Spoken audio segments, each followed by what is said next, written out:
Hi friends, నేను మీ సాయిని. ఈరోజు మనం వీడియోలో అష్టాదశ పురాణాల గురించి, వాటి వెనక ఉన్న కథ గురించి తెలుసుకుందాం. అలాగే పురాణాలకి సైన్స్కి ఉన్న సంబంధం గురించి మనం ఈరోజు ఈ వీడియోలో తెలుసుకుందాం. ముందుగా అష్టాదశ పురాణాలను కృష్ణద్వైపాయనుడైన వ్యాస మహర్షిచే రచించబడింది. రచించింది వ్యాసుడే అయినా తాను వక్తగా కాకుండా సూత మహర్షి ద్వారా చెప్పించారని పురాణాలే చెప్తున్నాయి. భూమిలో నైమిసారణ్యం అత్యంత పుణ్యమైన ప్రదేశం.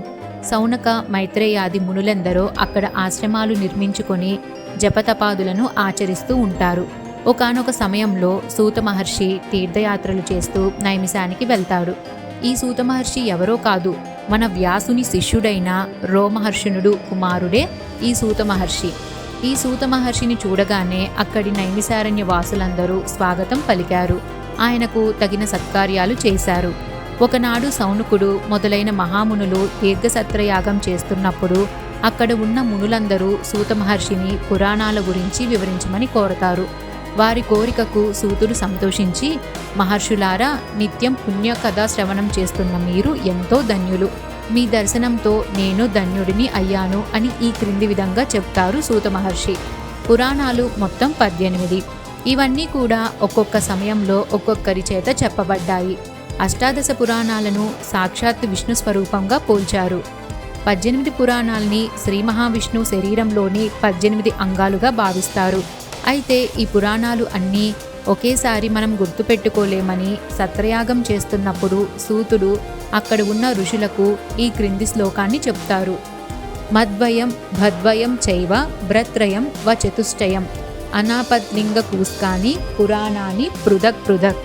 మాద్వయం అంటే మా అక్షరంతో మొదలయ్యే 2 పురాణాలు, అనగా మత్స్య పురాణం, మార్కండేయ పురాణం. భద్వయం అంటే బా అక్షరంతో మొదలయ్యే 2 పురాణాలు, భాగవత పురాణం, భవిష్య పురాణం. అలాగే భ్రాత్రయం, బ్ర అనే అక్షరంతో మొదలయ్యే 3 పురాణాలు, బ్రహ్మ పురాణం, బ్రహ్మ వైవర్త పురాణం, బ్రహ్మాండ పురాణం. వా చతుష్టయం, వా అక్షరంతో మొదలయ్యే 4 పురాణాలు, విష్ణు పురాణం, వరాహ పురాణం, వామన పురాణం, వాయు పురాణం. శ్లోకంలోని 2వ లైన్లో ఉన్న పదాలలో మొదటి అక్షరం తీసుకొని వాటికి పురాణాల పేర్లు జతపరచడమే. అంటే ఆ అంటే ఆ అగ్ని పురాణమని, నా అంటే నారద పురాణమని, పద్ అంటే పద్మ పురాణమని, లిం అంటే లింగ పురాణమని, గ అంటే గరుడ పురాణమని, కు అంటే కూర్మ పురాణం, స్కా అంటే స్కాంద పురాణం. మొదటగా మనం అగ్ని పురాణం గురించి తెలుసుకుందాం. అగ్ని పురాణంలో శ్రీ మహావిష్ణువు ప్రధాన దైవంగా ఉంటారు. ఈ పురాణాన్ని మహావిష్ణువు శరీరంలో ఎడమ పాదంతో పోల్చారు. అగ్ని పురాణం ఈశాన కల్పంలోనిది. అసలు ఈ కల్పం అంటే ఏమిటి?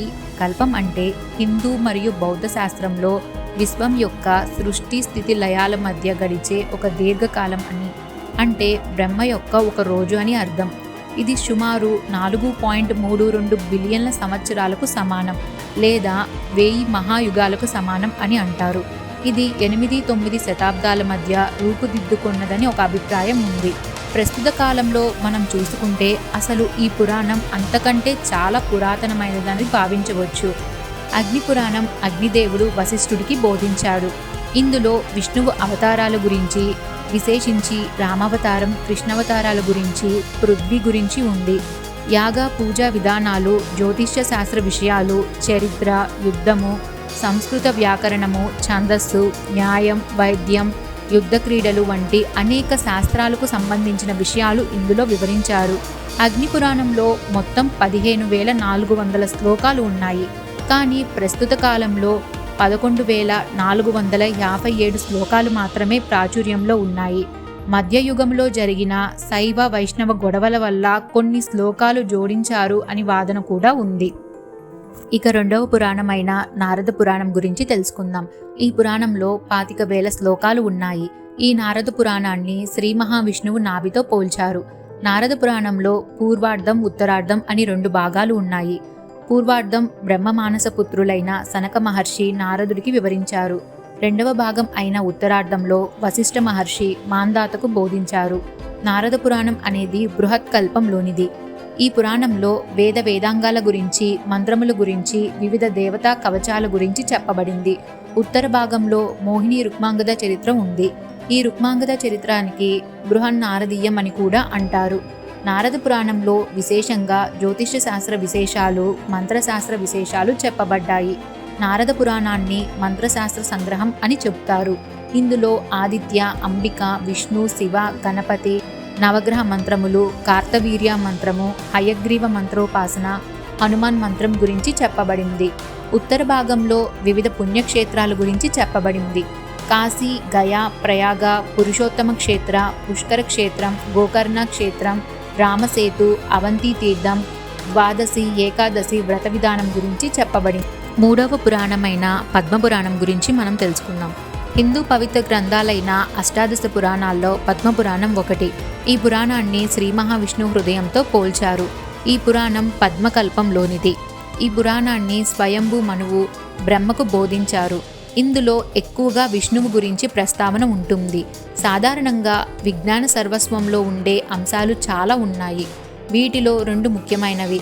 ఒకటి భారతదేశం తూర్పు ప్రాంతానికి చెందినది కాగా మరొకటి పడమర ప్రాంతానికి చెందినది. ఇందులో 85,000 శ్లోకాలు కలిగిన పెద్ద గ్రంథాలలో ఒకటిగా చెప్పబడుతుంది.